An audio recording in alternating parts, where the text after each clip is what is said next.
guys! Welcome back sa aking channel. Ngayon guys, mag-unbox na naman tayo ng binili kong cellphone, ang Vivo V29.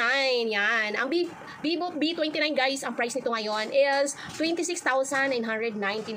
So ang pinili kong specs guys is yung 12GB yung RAM and 512GB yung ROM na color red. Red daw siya. Yan. So buksan na natin siya ngayon. I-unbox na natin siya. Sabi dito is 12GB plus 8GB daw to expandable. So equivalent siya ng 20GB ang kanyang RAM. So yan siya guys. Ito.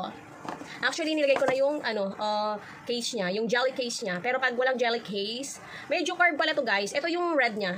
Pagka-red niya. Tapos, pinalagyan ko na rin siya ng gel something. Yung parang niya, dito yung screen niya guys. It's worth yung screen niya 899 or parang 900 pesos.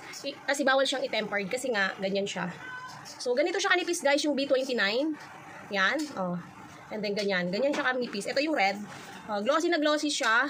Tapos, makikita nyo guys dito, parang siya, ito daw is ilaw. Pwede mo siyang ilaw. And then, ito yung flash. Ang naman ito is 50 megapixel daw to. So, yan siya. Ganito yung matte ba or gel something ito eh. So, i-inquire nyo na lang guys yung yung screen protector niya. It's worth 899 pesos. So, nilagyan ko na rin siya kasi hindi nga siya malalagyan. Yan. So, ito guys, ito naka-open na siya. Actually, kinarge ko na siya kasi 14 lang siya, 14%. Ang bilis niyang i-charge kasi wala pa siyang isang oras na full charge na siya. So, ganyan po siya guys. Mamaya ko na anuhin. Ang kasama niya sa box guys is yan. Ito lang yung charger lang niya ang kasama niya dito. And then syempre yung jelly case, ito nga as you can see, yan lang ang guide. Tsaka asan na yun? Ito lang. Hinahanap ko yung injection pin, hindi ko mahanap. Yung injection pin niya is nandito pala sa loob. Yan. Heart.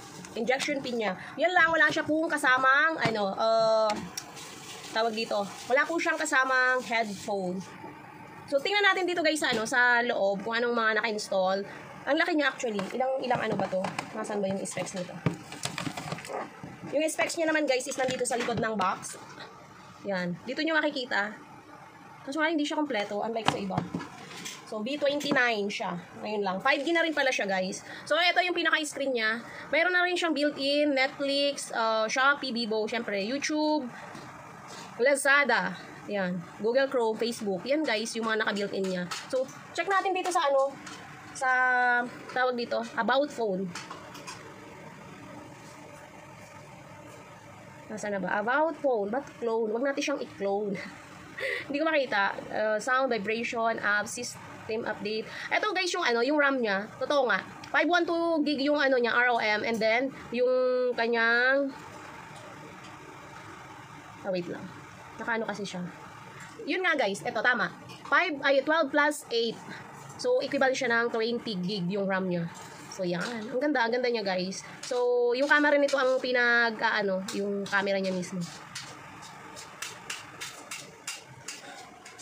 Yung camera niya guys, wait lang, hindi ko mahanap. About phone, RAM, system update apps, display and vibration, brightness.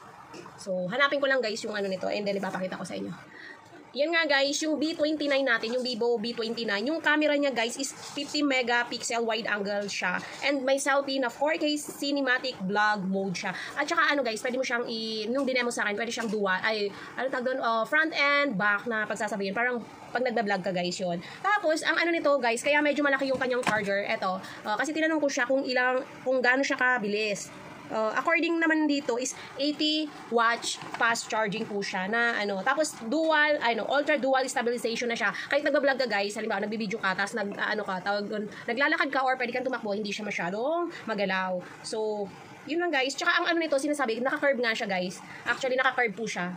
Hindi siya para siyang ibang brand ng phone na naka-curve. Medyo okay naman to guys kasi game phone na rin siya kasi mataas ang specs niya. Wala po pala siyang memory card kasi 512GB yung ROM na siya and then 20GB yung RAM niya. Ang price nito guys is 26,999 pesos. So ito yung pinili ko kasi pag nagta-travel ako guys, budgetary na siya, affordable and then yung niya, kayang-kaya sa bulsa natin. hindi natin kaya yung masyadong mahal na brand. So, saktong-sakto na to sa mga naghahanap dyan na pang vlog or pang picture. Actually, ang Vivo phone guys, ako kasi ang phone ko talaga Vivo kasi mahilig akong mag-picture and then ginagamit ko siya talaga pang video and then pang vlog katulad ng ganito. Yung luma kong cellphone guys is Vivo X60 po siya. So, ito yung inaano ko. Medyo may nagkaroon lang ng problem sa kanyang kaya papalitan ko muna siya ng V29. So, yun lang guys. Kung nagustuhan nyo ang aking video, just leave your comment and don't forget to like, follow, and subscribe sa aking mga social media account. Yun lang guys. Thank you for watching. Don't forget to leave your comment. Bye-bye! See you on my next video!